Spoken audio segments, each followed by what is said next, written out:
네, 베드로전서 4장 12절에서 14절까지 말씀과 시편 119편 67절 말씀입니다. 우리 짧으니까 같이 큰 목소리로 함께 읽겠습니다. 시작. 사랑하는 자들아, 너희를 연단하려고 오는 불시험을 이상한 일 당하는 것 같이 이상히 여기지 말고 오히려 너희가 그리스도의 고난에 참여하는 것으로 즐거워하라. 이는 그의 영광을 나타내실 때에 너희로 즐거워하고 기뻐하게 하려 함이라. 고난 당하기 전에는 내가 그릇 행하였더니 이제는 주의 말씀을 지키나이다. 아멘. 우리 시편 이 말씀 한 번 더 읽겠습니다. 고난 당하기 전에는 내가 그릇 행하였더니 이제는 주의 말씀을 지키나이다. 아멘. 오늘 말씀의 제목은 교회는 오직 말씀으로 라는 제목입니다. 교회는 오직 말씀으로. 요즘에 이 어려운 시대, 이 코로나 시대를 지나면서 새로운 단어가 등장을 했습니다. 어떤 단어냐면 플로팅 그리스도인이라는 단어입니다. 플로팅 그리스도인. 이 플로팅이라는 단어는 공중이나 물 위에 떠다닌다, 부유하다, 이렇게 정처 없이 흘러가다라는 의미를 가지고 있습니다. 근데 이것을 플로팅 크리스찬이라는 단어로 우리가 한번 보면 어떤 의미인 것 같습니까? 어떤 의미인 것 같습니까? 여기저기 떠도는 그리스도인입니다. 플로팅 크리스찬이라는 것은 뭐냐면 요즘에 이제 그 한국에 있는 그 그리스도인들의 모습, 뭐 한국뿐만이 아니라 전 세계에 있는 사람들이 이런 모습으로 지금 흘러가고 있다라는 것을 볼 수가 있어요. 특별히 기독교의 문화, 그리고 전통되었던 어떤 신앙들, 그리고 특정한 교리, 여기에 따라가는 것이 아니라 자유롭게 신앙생활을 하는 사람들을 이야기하고 있는 거예요. 그러니 우리가 지금 이렇게 어려운 시대를 살고 있지만 그리스도인들 역시 정처 없이 이렇게 여기저기를 옮겨다니면서 내가 어느 곳에서 그리고 어떤 모습으로 신앙생활을 해야 하는지 고민하고 있다라는 것을 볼 수가 있죠. 우리가 코로나19를 지나면서 그리스도인들의 신앙생활에 많은 변화가 일어났습니다. 매주 예배를 드리고 매주 활동하고 매주 봉사하던 그곳에서 이제 잠시 멈추게 되었던 것이죠. 그리고 그렇게 멈추게 되다 보니 나의 신앙생활 역시 잠깐 스탑, 잠깐 멈추어서 신앙생활을 하고 있는 사람들을 많이 발견하게 됩니다. 목회데이터 연구소에서 조사한 내용들을 보면 이런 내용들이 있어요. 뭐냐면 주일 예배는 반드시 교회에서 예배를 드려야 한다. 몇 퍼센트나 될까요? 몇 퍼센트나 될까요? 31%밖에 되지 않습니다. 그런데 주일 예배를 그냥 온라인 예배나 아니면 가정 예배로 대체할 수 있다. 몇 프로나 될까요? 61%나 됩니다.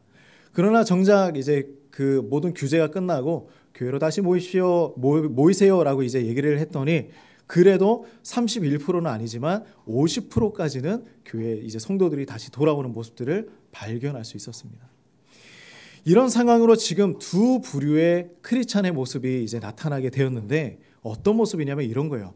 배의 닷처럼 그 닻을 내린 상태에서 신앙생활을 하는 사람들, 그리고 또 한 부류는 뭐냐면 부유초처럼 개구리밥이죠. 개구리밥 본 적 있습니까? 개구리밥처럼 이제 그 물 위를 이렇게 떠다니면서 신앙생활을 하는 사람들이 발생을 했다. 첫 번째 그룹은 이런 그룹이에요. 어떠냐면 조금은 떠다니기는 합니다. 떠다니기는 하지만 닻을 내린 상태이기 때문에 멀리 이렇게 떠내려가는 것이 아니라 그 주변에 이렇게 많이 흔들리는 것 같지만 흔들리지 않는 신앙을 가진 그리스도인이라는 것이죠. 이렇게 신앙생활을 하고 있습니다. 그리고 또 한 부류는 어떤 부류냐면 뿌리도 있어요. 그런데 뿌리도 있지만 그 뿌리조차도 물 위로 떠 있어서 이렇게 떠다니는 것입니다. 정처 없이 떠다니는 거예요. 그래서 이런 모습이에요. 뭐냐면 우리 교회라는 의미가 점차 사라지고 있습니다. 그리고 내가 예배 드리는 교회, 그리고 내가 봉사하는 교회, 내가 활동하는 교회, 이런 모습들이 사라지고 있다라는 거예요. 근데 이것이 만약 이것 잘못됐습니다, 당신 잘못하고 있습니다 라고 이야기할 수 없는 이유, 저는 그 부분에서 많은 고민을 하게 됐습니다. 왜 이런 현상들이 일어나고 있을까? 많은 사람들은요 외부적인 환경만 이야기하고 있습니다. 어떻게 얘기하냐면 이 내용을 분석한 사람들도 이렇게 얘기를 하더라고요. 코로나 때문이다. 외부적인 사회적 요인 때문이다. 이렇게 얘기를 하더라고요. 근데 이것은 틀린 말은 아닙니다. 외부적인 요인이 있었기 때문에 이런 현상들이 더 쉽게 다가오게 되기는 했어요. 모든 실질적인 요인이 그런데 내부적인 것에만 있었을까라는 고민을 하게 되는 거예요. 정말 이것이 외부적인 어떤 코로나와 사회적 환경과 그런 일들로 인하여서 일어난 일들이었을까? 과연 코로나 때문에 플로팅 그리스도인들이 이렇게 많이 늘어나게 되었을까? 가벼운 예를 한번 찾아봅시다. 예전에 방송했던 우리 아이가 달라졌어요. 아주 즐겨봤죠? 그리고 요즘에 또 핫 이슈되는 게 뭡니까? 금쪽 같은 내 새끼. 그죠? 그것을 보면서 우리 아이 이렇게 키워야 되는구나 라는 것들을 많이 이제 발견할 수 있습니다. 그러나 정말 감당할 수 없는 아이들이 나오지만 그 아이들의 근본적인 원인은 무엇이었습니까? 대부분이 부모에게 있었다. 그 문제가 부모에게 있더라. 우리가 단순히 코로나로 인하여서 그리스도인들이 이렇게 되었습니다. 외부적인 환경 때문에 그리스도인들이 이렇게 다 교회를 떠나가고 있습니다. 라고 이야기할 수 있을까요? 그렇다면 우리가 놓치고 있는 것은 무엇일까? 우리가 정말 잃어버린 것은 무엇일까? 라는 것입니다. 정말 교회의 위기가 코로나 때문일까요? 무엇 때문일까? 고난 가운데 강했습니다. 그리스도인들은요, 고난 가운데 더 강해지는 사람들이 그리스도인들이에요. 그런데 이상하게 이번에는 코로나가 오고 나니까 그리스도인들이 무너지기 시작합니다. 왜 이런 일들이 일어나고 있는 것일까? 저는 오늘 이 부분을 그리스도인들의 고난과 그들을 버티게 해주었던 그 성경에 대해서 잠깐 말씀을 나누고자 합니다. 여기에서 우리가 근본적인 원인을 찾아야 하는 것입니다. 왜 지금 외부적인 고난에 모두 흩어지고 있는 것일까? 한국 교회를 한번 우리 생각을 해봅시다. 초반에 우리 이 땅에, 한국 땅에 복음이 없을 때를 한번 떠올려 볼까요? 정말 놀라운 역사를 가지고 있습니다. 이 한국에 있는 교회들은요, 선교사보다 복음이 먼저 들어온 것이 바로 우리나라입니다. 놀랍지 않습니까? 선교사님이 어느 곳에 가서, 어느 지역에 가서, 어떤 나라에 가서 복음을 전해야 그곳에 복음이 들어가지 않겠습니까? 그런데 우리나라는 이상하게 이 선교사님이 오시기 전에 이미 복음이 들어와 있었어요. 교회가 세워져 있었습니다. 도대체 어떻게 된 일인가? 1866년 이 이야기를 먼저 하기 전에 한국의 아펜젤러 선교사님이나 언더우드 선교사님이 한국에 도착하기 전에 우리나라에 뭐가 있었냐면 성경이 먼저 들어와 있었습니다. 하나님의 그 복음의 말씀이 먼저 들어와 있었어요. 그래서 1866년 한국에 최초로 오셨던 선교사님이 토마스 선교사님입니다. 근데 이 선교사님이 이제 제너럴 셔먼호를 타고 이 대동강에 이제 들어오신 거예요. 들어오셨는데 어떻게 되었냐면 그것이 이제 그냥 좋은 그 배가 아니라 전쟁을 하거나 아니면 이렇게 공격을 하기 위한, 그리고 정복을 하기 위한 그런 배로 들어온 거예요. 선교사님이 거기에 이제 함께 동참해서 온 것이죠. 그곳에 가서 복음을 전하기 위해서. 그런데 이 배의 선장이 한국 조선인 군인을 한 명 이렇게 데려다가 협박을 하고 포로로 잡고 있기 때문에 한국의 이제 조선의 군인들이 이제 화가 나서 그 배를 공격하기 시작을 했습니다. 공격을 하고 배에 쳐들어가서 모든 사람들을 다 죽이기 시작을 했어요. 근데 그 중에 누가 있었느냐? 토마스 선교사님이 있었어요. 근데 선교사님이 한 보따리에 쌓였던 그 보따리를 그 졸병 군인에게 이제 보따리를 선물로 주었습니다. 이것을 딱 전달을 해줬어요. 근데 거기에는 뭐가 들어있었느냐? 바로 성경책이 들어있었습니다. 그 선교사님을 죽였던 사람이 바로 박충권이라는 쫄병이었어요. 대단한 사람도 아니었어요. 쫄병이 선교사님을 죽인 거예요. 근데 여기에 이제 이 성경이 들어있다 보니까 이 시간이 이제 흘러가기 시작했습니다. 선교사님이 죽고 배는 정복되고 시간이 흘러갔습니다. 근데 이제 마페 선교사님이라는 분이 있었어요. 선교사님이 있었는데 그 선교사님 앞에 어떠한 사람이 찾아왔어요. 그리고 자신의 그 내용들을 간증하기 시작합니다. 목사님, 저는 이제 더 이상 이렇게 살아갈 수가 없습니다. 제가 바로 토마스 선교사님을 죽였던 바로 박충권이라는 사람입니다. 그런데 거기에 뭐가 들어있었냐면 그 선교사님이 나에게 주었던 것은 바로 이 성경책이었습니다. 제가 이 성경책을 가지고 읽다가 보니까 고통스럽고 마음이 아파서 도저히 이렇게 살아갈 수가 없습니다. 그래서 제가 선교사님을 찾아왔습니다. 이 작은 성경 하나가 한 영혼을 살리게 된 것이죠. 또 이런 일이 있었습니다. 이 토마스 선교사님이 죽기 전에 그 대동강 지역에 500부가 되는 성경책을 뿌리기 시작했습니다. 근데 이 중에 박영식이라는 사람이 있었어요. 근데 이 박영식이라는 사람은 성경책을 들고 가서 그 여관에 이 성경책을 한 장 한 장 찢어서 다 벽지로 붙였습니다. 이 성경책 보면 종이가 너무나 좋잖아요. 그래서 이 성경책 종이를 벽에다가 다 붙이기 시작했어요. 그 벽지로 사용한 거예요, 성경책을. 그런데 벽지로 사용하고 나니까 그 여관에 많은 사람들이 이제 여관이다 보니까 들락날락하지 않겠습니까? 여기에 머물다가 간 수많은 사람들이 이 벽지를 보고 읽다가 예수님을 믿게 되는 놀라운 일들이 일어나게 된 거예요. 그래서 거기에 다녀갔던 그렇게 벽지를 보고 예수님을 믿게 된 사람들 중에 장로가 되고 교회를 세우는 사람들이 일어나게 되었습니다. 너무나 놀라운 것은 누가 따로 전한 것이 아니에요. 따로 누가 다가가서 막 복음을 전한 것이 아니에요. 이 성경책 하나가 전달되고 그냥 이게 붙어있던 벽지에 그 성경의 내용들을 읽고 난 이후에 수많은 사람들이 예수님을 믿게 되고 깨닫게 되는 것입니다. 이것이 복음의 능력이에요. 성경의 능력이 이런 것입니다. 예수님의 복음, 예수님의 말씀을 읽기 시작하면 그런 놀라운 역사들이 일어난다는 거예요. 이렇게 한국교회는 시작해서 역사에 없는 부흥과 성장을 하며 세계에 얼마나 놀라운 선교사님들을 파송했는지 모릅니다. 비율로 따져보면 세계에서 2위에 해당하는 그렇게 수많은 선교사님들을 파송하는 나라가 되었어요. 그런데 시간이 흐르면 흐를수록 교회를 바라보는 시선이 바뀌기 시작을 했습니다. 지금 우리가 너무나 많이 느끼고 있지 않습니까? 교회의 중심이 변하기 시작을 했어요. 교회의 방향이 하나님이 아니라 사람에게 맞춰지기 때문이었습니다. 하나님 중심이 아닌 사람 중심의 교회로 변화되기 시작을 했어요. 어떤 일들이 일어나면 하나님의 말씀이 중심이 되는 것이 아니라 사람이 좋아하는 것, 그리고 성도들이 좋아하는 것, 거기에 모든 것들이 맞춰지기 시작을 했습니다. 그래서 고난이 찾아오고 나니 사람들이 어떻게 되느냐?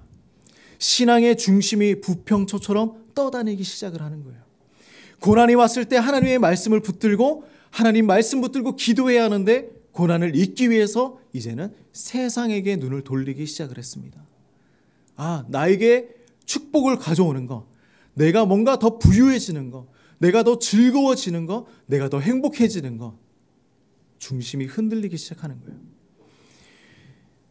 고난이 찾아왔을 때 하나님은 나에게 영향력이 없는 분이라 생각하기 시작합니다.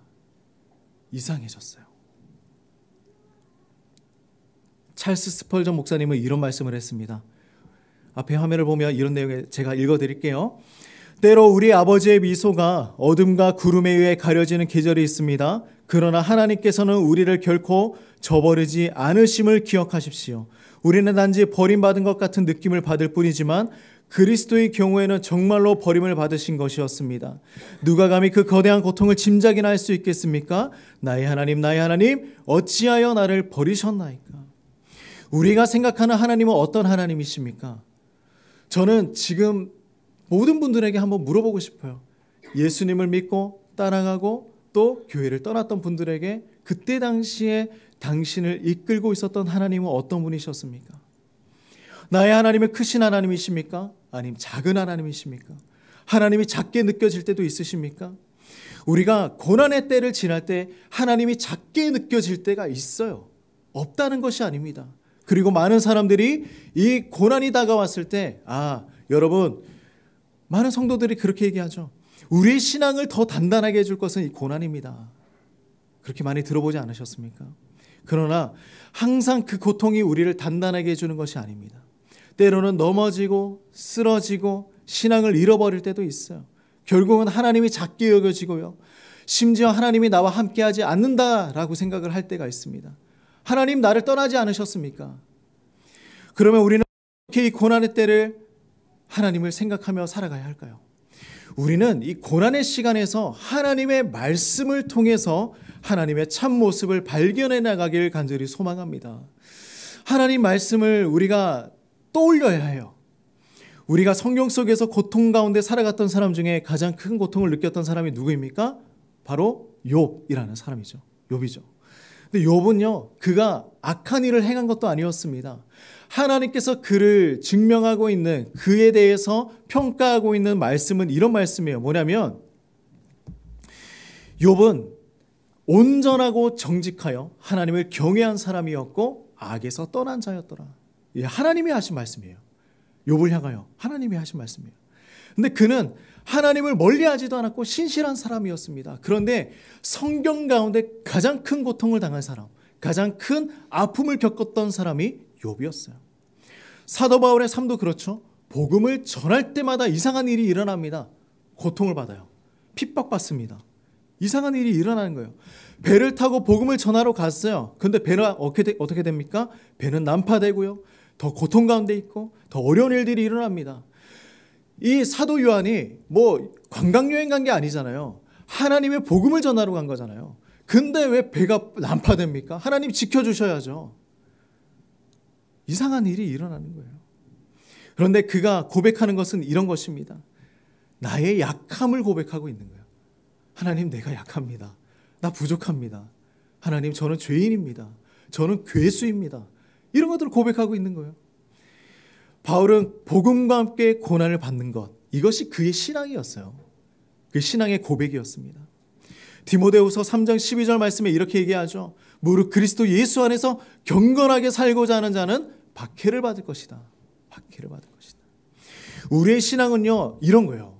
정말 죄송한 이야기지만 순종하면 자동으로 복과 형통이 찾아오는 것 아닙니다. 불순종하면 자동으로 저주와 고통이 오는 것, 이런 시스템이 아니에요. 우리가 잘못 알고 있는 거예요. 제가 순종하고 하나님 따라가면 무조건 복받고 무조건 행복할 겁니다. 이건 잘못된 말씀입니다.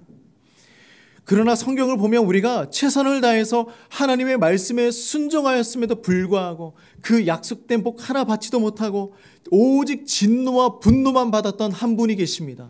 누구예요? 예수님이시죠. 가장 고통스러운 삶을 사신 분, 예수님이십니다. 온갖 비난과 저주를 받으셨어요. 왜 그렇습니까? 우리를 위해서죠. 우리는 날마다 불순종했기 때문이었습니다. 죽을 수밖에 없는 죄인이기 때문이죠. 그리고 율법을 모조리 어겨버렸던 우리가 받아야 한 그 저주를 예수님이 받아가신 거예요. 이상해요. 성경을 보면요, 잘 살 것 같아요. 행복해야 되는데 전부 다 고난받아요. 전부 다 고통 가운데 있어요. 너무나 마음이 아파요. 베드로전서 4장 12절 13절 말씀을 우리 같이 한번 읽어봅시다. 자, 시작. 사랑하는 자들아, 너희를 연단하려고 오는 불시험을 이상한 일 당하는 것 같이 이상히 여기지 말고 오히려 너희가 그리스도의 고난에 참여하는 것으로 즐거워하라. 이는 그의 영광을 나타내실 때에 너희로 즐거워하고 기뻐하게 하려 함이라. 아멘.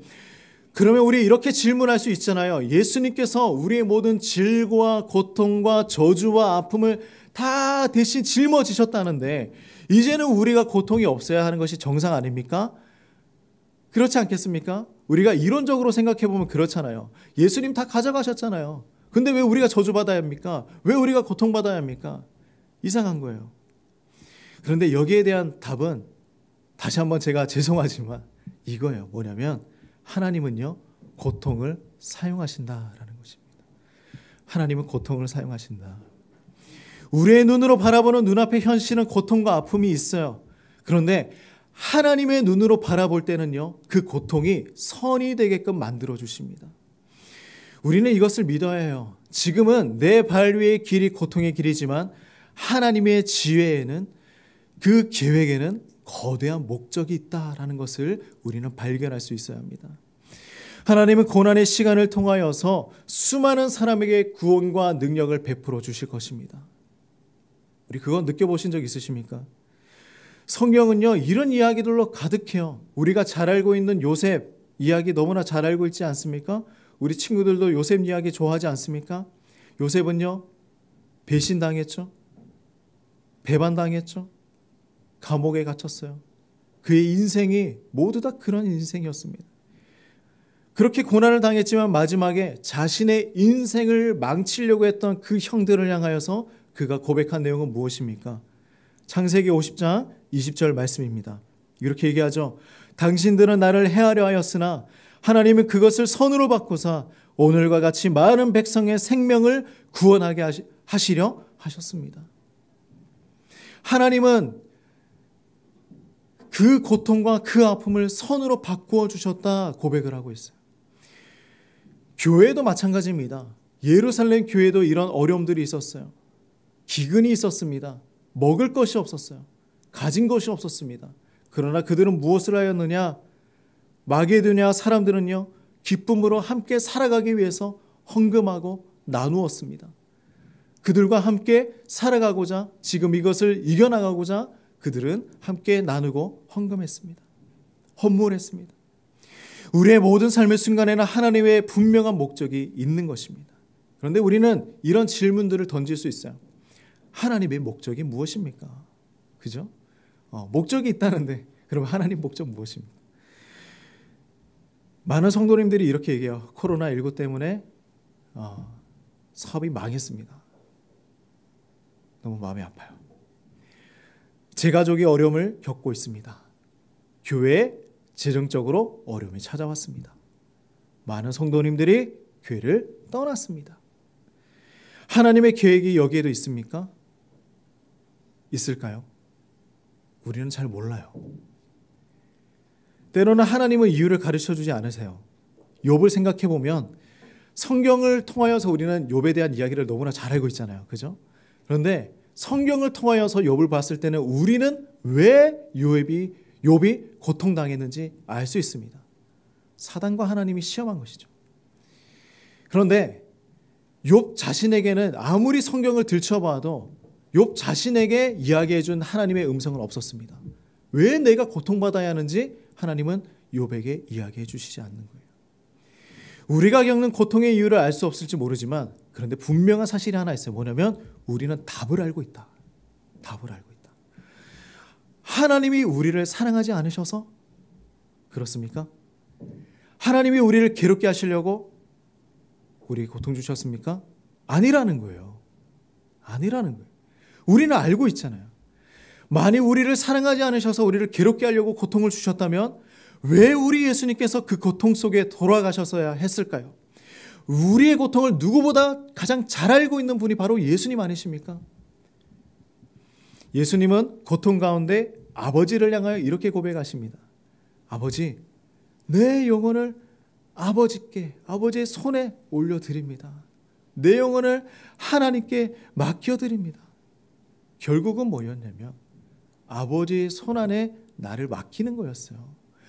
예수님의 평생이 그렇게 고통 가운데 있었지만 예수님의 고백은 무엇입니까? 하나님, 아버지, 나의 영혼을 하나님 손에 올려드립니다. 라는 그 고백이었어요. 우리가 이 어려운 시기를 빨리 헤쳐나갔으면 좋겠습니다. 그죠? 빨리 끝났으면 좋겠습니다. 이 고난의 시기가 끝이 난 이후에 나의 마음에 뭐가 남아있을까 한번 우리 생각을 해봅시다. 하나님을 원망하는 마음이 남아있을까요? 아니면 하나님 감사합니다 라는 마음이 남아있을까요? 우리는 하나님을 너무나 작은 분으로 여겼을지도 모르겠어요. 그죠? 내가 생각했을 때 내가 신앙으로 가지고 있던 그 믿음보다 실제적으로 나의 삶에 적용해서 한번 생각을 해보면 하나님이 너무나 작은 분이다 라고 생각하고 살아온 것은 아닐까. 존 파이프 목사님은 이런 이야기를 했습니다. 망원경은요, 멀리 있는 것을 가까이 볼 수 있게 해주는 것입니다. 멀리 있는 것을 가까이 볼 수 있게 해주는 것입니다. 그래서 이 성경은, 우리가 성경을 봐야 하는 이유는 무엇이냐면 너무나 멀리 있게 느껴지고 나와 함께 있지 않는 그 하나님을 생각할 때에, 우리가 성경을 볼 때에 성경을 통해서 하나님을 본다면 하나님이 가깝게 여겨지게 하는 것이 바로 이 성경입니다. 하나님이 가깝게 여겨지게 하는 것이 바로 성경입니다. 그래서 우리는 하나님의 말씀을 봐야 하는 거예요. 고난 가운데 있을 때 우리는 더 성경을 가까이 해야 합니다. 그죠? 하나님의 말씀을 가까이 하라는 것입니다. 우리 한국에 있는 교회들이 이것 말고 다른 거 하려고 했어요. 말씀 말고 다른 거 하려고 했습니다. 프로그램 하고요. 사람들 모으고요. 이벤트 열고요. 사람들이 그래서 이벤트 찾아가는 거예요. 그래서 교회 떠나가는 것입니다. 세상의 이벤트가 더 놀랍지 않습니까? 더 화려하지 않습니까? 축제하는 곳 쫓아가지 않습니까? 중심이 흔들리기 시작한 것이죠. 세상을 바라볼 때 우리는 말씀의 렌즈로 비추어 봐야 합니다. 왜 그럴까요? 우리의 하나님이 작게 여겨지면요, 세상의 많은 것들이 크게 보일 수 있어요. 하나님이 작게 여겨지는데 어떻게 세상이 작게 여겨질 수 있겠습니까? 그런데 하나님이 나의 삶에 너무나 크신 분으로 찾아오게 된다면요, 세상은요 작게 여겨지는 거예요. 작아요. 하나님 보시기에 작잖아요. 오늘부터 우리가 하나님의 말씀을 펼쳐 드시길 간절히 소망합니다. 그리고 하나님을 바라보시길 원합니다. 고난 가운데 더 크신 하나님을 우리가 만날 수 있을 것입니다. 교회는 하나님의 말씀으로 세워가는 곳이에요. 교회도 마찬가지고 우리 신앙도 마찬가지이고 우리 가정도 마찬가지입니다. 하나님 말씀 이외에 다른 것으로 쫓아가기 시작하면요, 방법이 없어요. 그래서 이 성경의 수많은 인물들이 고통 가운데 있었지만 그들이 하나님의 말씀을 고백하는 이유가 여기에 있는 것입니다. 그들이 고백할 수 있는 건 하나님 말씀밖에 없었거든요. 그들이 붙잡을 수 있는 건 하나님 말씀밖에 없었거든요. 바로 이거예요. 교회는 하나님의 말씀으로 세워지는 곳입니다. 우리 시편 119편 67편 말씀을 같이 한번 읽고 기도하며 나가도록 하겠습니다. 고난당하기 전에는 내가 그릇 행하였더니 이제는 주의 말씀을 지키나이다. 아멘. 고난당하기 전에는 내가 그릇 행하였지만 이제는 주의 말씀을 지키겠습니다. 우리 모두가 하나님 말씀 붙들고 회복하는 교회, 회복하는 공동체가 되기를 주님의 이름으로 축복합니다. 아멘. 우리 한번 일어나서 주님을 찬양하며 나아갈까요? 오늘 이 자리에 모인 우리 어린 양 예수 따라가는 우리 되게 하소서. 성령의 충만한 임재 안에, 성령의 충만한 임재 안에 어둡던 우리를 밝아져서 주를 보게 하소서. 우리 고백합시다. 당신의 겸손함, 당신의 겸손함, 당신의 거룩함, 당신의 정직함 우리에게 보이사 내 안에 교만함, 내 안에 천박함, 내 안에 거짓됨 모두 벗어버리고 어린 양 예수 따라가는 우리 되게 하소서. 우리 한번 기도하며 나갑시다. 하나님 아버지, 우리가 주님의 말씀 위에 다른 것을 붙들지 않도록 우리를 도와주시옵소서. 하나님, 우리가 고난과 고통 가운데 있다고 할지라도 오직 주님의 말씀 하나 붙들고 하나님 바라보며 하나님의 그 크심을 우리가 경험하며 살아갈 수 있도록 인도해 달라고 같이 한번 기도하며 나가도록 하겠습니다. 하나님 아버지 감사합니다. 주님 아버지, 주여 아버지, 우리가 주님의 그 말씀 안에 나가길 소망합니다. 하나님 아버지, 이 세상 가운데 우리가 오직 붙들 모든 것은 오직 주님의 말씀임을 우리가 봅니다. 하나님, 교회가 오직 주의 말씀으로 세워져가는 교회 되게 하여 주시옵소서. 하나님, 세상에 다른 것을 쫓아가지 않게 하시고, 하나님, 수많은 것들이 있지만 세상의 방법 쫓아가지 않게 하여 주시옵소서. 오직 주님 말씀 붙들고 하나님 아버지, 우리가 주님의 그 가르쳐 주시는 방법대로 하나님 우리가 순종하며 걸어갈 수 있도록 주여 도와주시옵소서. 아버지, 우리 성도님들 모든 삶 가운데 주님 찾아가 주셔서 가정과 회사와 하나님 그 삶의 터전 가운데 주님의 말씀으로 이겨낼 수 있도록 주여 도와주시옵소서.